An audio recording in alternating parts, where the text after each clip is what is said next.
Milkaa'uudhaaf namni baay'een biyya ormaa deemee wantoota tokko tokko hojjetee dalagaa isaanii milkaa'uu danda'a. Mallaqa argachuu danda'a. Mallaqni madda gammachuus ta'uu hin danda'u. Maddi gammachuu milkaa'ina hunda galeessa yoo argattedha. Mallaqa qofaan gammachuu addunyaa kanaa guutuun guututti argadha jechuun hin danda'amu. Jireenya hawaasummaa boqonnaa gammachuu keetiiti. Jireenya hawaasummaa keessatti ammoo namoota waliin jiraachuun, hiriyoota dhugaa of biraa qabaachuun mallaqa biratti madda gammachuu sii kennuu danda'a. Ta'us garuu innis guutuu miti. Namni Felix Dennis jedhamu kitaaba isaa How to Get Rich jedhamu yookiin akkamitti duroomta jedhu keessatti yaadota milkaa'inaa akkanaan nuu kaa'ee jira. Qabxiin jalqabaa isaa akkana jedha. Tokkoffaa irratti namni tokko milkaa'uudhaaf yaada abbootii qabeenyaa yookiin namoota milkaa'anii fakkeenya godhachuu akka qabu ni dubbata. Deenis yaada isaa keessatti abbootii qabeenyaa fudhachuudhaan muuxannoo isaanii sirriitti hojiirra oolchuun yaada barbaachisaa ta'uu cimsee dubbata. Kana keessatti wantoonni sadii akkasii mudatu dursitee beekuu qabda yookiin raaguu qabda jedha. Balaa shallagamee fudhachuu, dursanii hojjechuu, yeroo hunda carraa argattetti sirnaan fayyadamuun milkaa'ina keetiif bu'uura ta'uu hin dagatini. Yeroo kana goota immoo namoota akkamii wajjin imala akka eegaltee jirtu adda baasuu qabda. Namoonni hedduun yeroo addaa hiriyyaati godhattu. Jireenya kee kallattiinis ta'e al-kallattiin miidhaa sirraan ga'u. Waan namni godhe tokko godhuuf hin ariifatin. Dursa bu'aa fi miidhaa isaa adda baasuu akka qabdu namni Deenis jedhamu kun kitaaba isaa keessatti ibsee jira. Namni Deenis jedhamu kun ammoo akka qabxii jalqabaatti yeroo yaada abbootii qabeenyaa fudhachuudhaan fakkeenya isaan godhannee hojiitti hiiknuu jedhus yaadota kana erga kaasee booda akka qabxii lammaffaatti ciminaa fi hojii cimaa qabaachuun yaada murteessaadha jedha. Akka Deenis jedhutti milkaa'inni halkan tokkotti hin dhufu. Cimina, of kennuu fi hojii cimaa kaayyoo galmaan ga'uuf barbaachisaa ta'u gochuuf fedhii qabaachuu gaafata. Egaa cimanii hojjechuun yaada bu'uura qabxii lammaffaa Deenis nuu kaa'edha. Kana keessatti cimina dhuunfaa ni barbaachisa. Physical strength yookiin cimina qaamaa, mental strength yookiin cimina sammuu qabaachuun baay'ee murteessaadha. Egaa ciminoonni lamaan kunniin nu waliin jiraannaan milkaa'ina keenya karaa salphaadhaan argachuu dandeenya. Boqonnaa milkaa'inaa sana immoo yeroo eegallu cimina keenyaan madaallee waan nuuf ta'uu fi waan nu madaalu irraa yoo eegalle milkaa'uu dandeenya. Gama biraatiin ammoo of kennuu jedha. Egaa of kennuu yeroo of kennuu jennu akkuma beektani waan hojjenne tokko yeroo tokko eegallee wantoonni dhiisnu baay'eedha. Mee ati jireenya kee keessatti wantoonni eegaltee dhiistee lakkoofsaan meeqa? Yoo beekte ati dhugaan nama cimaadha. Namoonni baay'een daandii milkaa'inaa isaanii fi daldala eegalanii, barnootas eegalanii, carraa biyya ormaas deemanii sanaanis milkaa'uu dadhabanii. Kana keessatti of kennuu dhimmi jedhamu kun isaan biratti hojii waa irra oollee fi dafanii akka milkoomne isaan taasisee jira. Gama biraatiin ammoo hojii cimaa kaayyoo kee galmaan ga'uuf ta'e adda baafattee irratti hojjechuu qabda. Egaa hojii cimaa kaayyoo yookiin galmaan utubame qabaachuun baay'ee barbaachisaadha. Erga hojii cimaa qabaattee, erga mental strength fi yookiin cimina sammuutii fi physical strength cimina qaamaas qabaatte gaafa of kennite hojii cimaa tokko harkaan qabachuu qabda. Hojii cimaa san irratti cichuu qabda. Akkuma Oromoon mammaakee miila lama qabaataniif muka lamaa hin koran jedhan.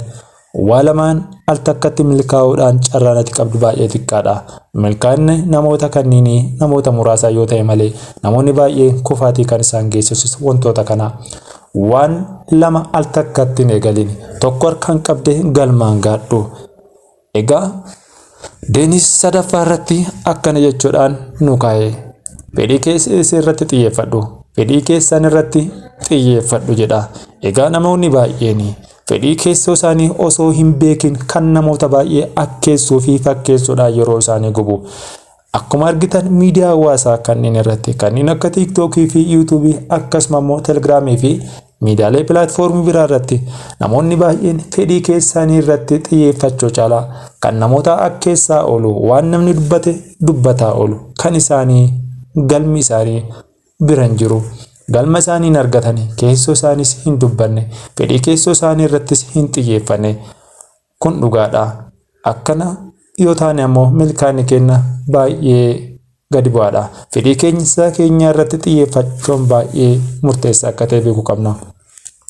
Waan dhugaadhaan itti gammaduu fi quuqama itti qabdu barbaade mee waan dhugaadhaan si gammachiisuu fi quuqama itti qabdu kana barbaade fedhii kee hordofuudhaan cimtee hojjechuu fi karaa irratti gufuulee si mudatan moof caalatti kaka'umsa argatta. Kana beekuu qabda. Yeroo waan keessoo kee jiru irratti xiyyeeffatte akkasuma immoo quuqama waan itti qabdu tokko adda baafattee irratti hojjette fedhii kee san hordofuudhaan gaafa cimtee hojjette gufuuleen si fuuldura jiratanis yookiin jiranis salphatti harkasii kennachuu danda'u. Gaafa garuu fedhii keessoo kee caalaa fedhii namoota biroo guutuu yookiin yaada namoota biroo irra hojii irra oolchuudhaaf fiigdu milkaa'inni kee baay'ee sirraa fagoodha. Egaa Daanis arfaffaa irratti akkana jechuudhaan kaa'ee kufaatii irraa baradhu. Akkuma beektan namoonni baay'een kufaatii irraa hin baratanii. Akkuma beektan namoonni baay'een mallaqa miliyoona hedduun argatan har'a immoo harki isaanii qullaa kan hafe kufaatii isaaniirraa barachuu hin danda'an. Namoonni baay'een occasional gratification waan jedhamu jira. Gammachuu yeroo muraasaa kun ammoo milkaa'ina irratti gufuudha. Kufaatii irraatis akkam barannu taasisa. Kanaafuu kufaatii irraa akkamitti barachuu dandeenya? Kufaatiin qaama imala milkaa'inaati. Garuu yoo akka carraatti itti fayyadamne Daanis akkana jechuudhaan dhimma qabxii arfaffaa kana dubbata. Dubbistoonni kufaatii akka carraa barumsaatti akka fudhatanii fi duubatti deebi'anis akka isaan abdiin kutachiifnee fi isaan of jajjabeessu. Dongora kee irraa baradhu gara fuulduratti tarkaanfachuu kee itti fuuf jedha. Egaa akkuma beektani mee barreessitoonni kitaabaa namoonni damee aartii irra jirtan yeroo jalqabaatiin yookiin yeroo tokkoon biddeenna waan ta'u bilcheessitanii nama dhiyeessuu hin dandeessan kun dhugaadha. Kanaafuu kufaatiin jalqabaa akkati kufaatii lammaffaaf of qopheessitu taasisa. Kufaatiin sadaffaa akka wantoota san fooyya'insa san keessatti kufaatiin si mudatu xiinxallaa deemta. Egaa kufaatiin shanaffaan kee ammoo daandii milkaa'inaa irratti persentii ta'ee akka deemtee jirtu sitti hima. Akkas jettee gaafa kufaatii kee xumurtee daandii milkaa'inaa kee keessa seentu gammachuu dhandhamte sanaan ammoo fedhii kee sanas akkati hin daangessinee fi kufaatirra akka barattee fi balbala siisaa. Egaa Daanis qabxii shanaffaa irratti akkana jechuudhaan nu kaa'e namoota sirriidhaan of marsi yookiin namoota sirrii wajjin jireenya eegalsin jedha. Namoota kaayyoo fi galma kee hin tumne, namoota kaayyoo fi galma kee dhoqqeetti diban yookiin haasawa keetiif yeroo hin kennine, kan yeroo ati dallantu si tasgabbeessuu hin dandeenye, kan ammoo si gorsuu caalaa waan gadhee irratti si jajjabeessan irraa fagaachuu qabda. Namoota sirriidhaan gaafa of hin marsinee na'amanii qabeenyas qabaachuu dandeessa, beekumsa barbaadde qabaachuu dandeessa. Kufaatiin kee baay'ee dhiyoodha. Namoota dhuunfaa yaada wal fakkaatan qaban waliin toora cimaa ijaaruu milkaa'ina kee keessatti gahee guddaa qabaachuu danda'a jedha Daanis. Namoota si kakaasaniif si morman akkasuma immoo qajeelfama deeggarsa si kennuu danda'anii of marsiisin jedha. Namoota qajeelfama gaggaarii qabatanii sitti dhufanii wantoota saayinsiin deeggaraman siif dhiyeessanii akkasuma immoo yeroo ati rakkattetti deeggarsa si kennuu danda'anii kan ammoo deeggarsa san akkati deebiftee fi yookiin deebiftuuf sirraan eegne namoota akkasiitiin of marsuun ammoo jireenya kee akkati milkeessituu fi si jajjabeessa yookiin daandii siitaa jedha Daanis. Egaa akkuma beekamu qabxii jaaffaa irratti yaada biraa kaasuuf yaalee jira. Yaadni inni kaase balaa shallagame fudhachuu jedha. Maal jechuudha balaa shallagame? Akkuma beekamu namoonni baay'een jireenya isaanii keessatti balaan hojii isaanii keessatti isaan mudata. Dafanii harka kennatuufi inni kun ammoo kufaatiif harka kennachuudha. Milkaa'inni isaanis akka waliin argan isaan taasisuu danda'a. Daanis akkana jechuudha yaada balaa shallagame fudhachuu nuuf kaasees jira. Barbaachisummaan balaa fudhachuu cimsee dubbata. Garuu balaa of eeggannoo hin qabne fudhachuu miti. Murtoo gochuu kee dura badhaasaa fi bu'aa fiduu danda'u madaali. Akkasuma immoo naannoo mijataa keetiin ala tarkaanfachuu fedhii qabaachuu qabda. Maal jechuu barbaadeeti? Namoonni baay'ee milkaa'inaadhaa fi naannoo isaanii mijataa akka ta'e barbaadu. Ati naannoo mijataa yoo uumne, naannoo mijataa namni biraa uume siif dallawa ta'uu hin danda'u.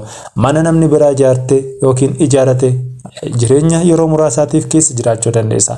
Gaafa namni sun nagahee na biraa bayisiin jedhee dhugaa dubbachuudhaaf balaa sitti dhufu sanaaf of qopheessuun dirqama akka ta'e beekuu qabda.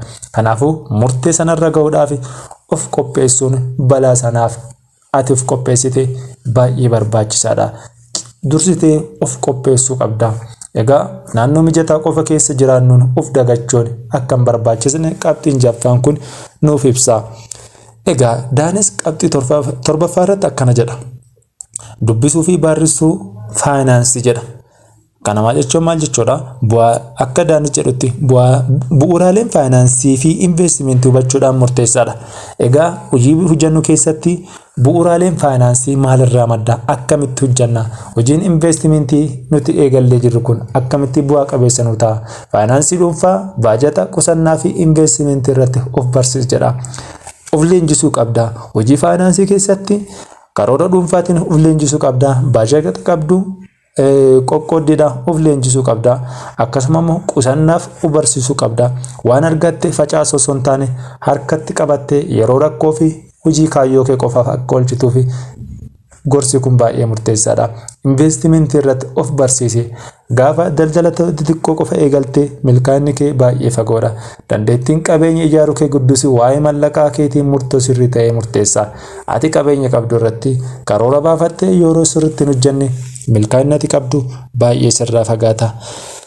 Egaa Daanis qabxii 8ffaa irratti liqii irraa fagaachuu jedha. Egaa baay'ee murteessaadha. Daanis akkana jechuudhaan kaasa. Liqaa hin barbaachifne akka hin kuufanne si gorsa. Liqiin tokko investimentii yookiin hojii daldalaaf barbaachisaa ta'uu danda'us ogummaadhaan bulchuu yookiin liqii garmalee fudhachuu irraa fagaachuun barbaachisaadha jedha. Namoonni baay'een liqeeffatanii yeroo liqeeffatan sanattis yeroo hin deebifnetti namoota hojii walitti bu'anii lubbuu isaanis namoonni dhaban baay'eedha. Akkasuma immoo mallaqa liqeeffatan sanaan milkaa'ina karoora bizineesii yoo hin qabaanne dafanii kisaaraa keessa galu. Namni liqeesseef sun ammoo yeroo sanatti yeroo eegee dhabe daldala isaa irrattis olola adda addaa ofuun milkaa'inni akka hin argamneef isa irratti hojjechuu danda'a. Kanaafuu hanga danda'ameen liqii irraa fagaachuun baay'ee murteessaadha isiin jedha Daanis qabxii 8ffaa irratti. Egaa qabxii 9ffaa irratti Daanis milkaa'ina gara durumaatti nu geessu keessaa itti fufiinsaan baradhuu fi madaqii siin jedha. Maal jechuudha? Daanis akkana jechuudha yaada kana ibsa. Addunyaan yeroo hunda jijjiiramaa jirti. Beekumsaa fi dandeettiin keessa akkasuma ta'uu qaba. Fedhii beekuuf jiraadhu. Akkasuma immoo yaada haaraadhaaf banaa ta'e jijjiirama industirii yookiin gabaa kee irrattis madaqsi jedha. Sirriitti na qalbeeffadha.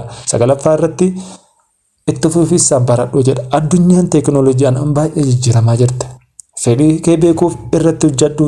Yaada haarawaaf of qopheessi.